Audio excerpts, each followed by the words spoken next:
माझं नाव आत्माराम फकीर भातवकर।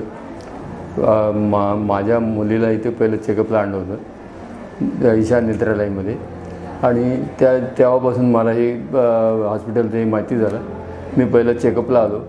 चेकअपला आल्यानंतर माझ्या डोळ्याचं मी डॉक्टरांना दाखवलं तर डॉक्टरांनी सांगितली तुमची लेन्स निघालेली आहे आणि ती लेन्स तुम्हाला बसवायला लागेल आणि परत तुमच्या कॉन्स्टिट्युशन हे लोक आहेत ना त्यांना भेटलो तर तुम्हाला हे करावं लागेल की ऑपरेशन करावं लागेल त्या लेन्सचं।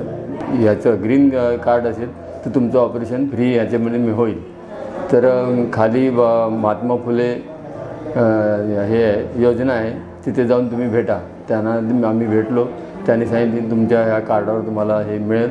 मी तिथं त्यांची नोंदणी केली। नोंदणी केल्यानंतर त्यांनी मला सांगितलं की तुमचं हे ओके आहे। हे केलं की निधी मॅडम म्हणून आहेत त्या डॉक्टरांकडे तुम्हाला हे ट्रीटमेंट मिळेल।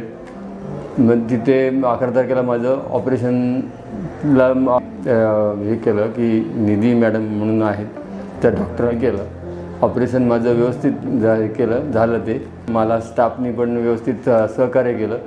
त्या सहकार्यामुळं माझं डोळ्याचं ऑपरेशन व्यवस्थित झालेलं आहे आणि मला ह्याच्यामुळं लेन्स टाकल्यामुळं मला व्यवस्थित दिसतंय।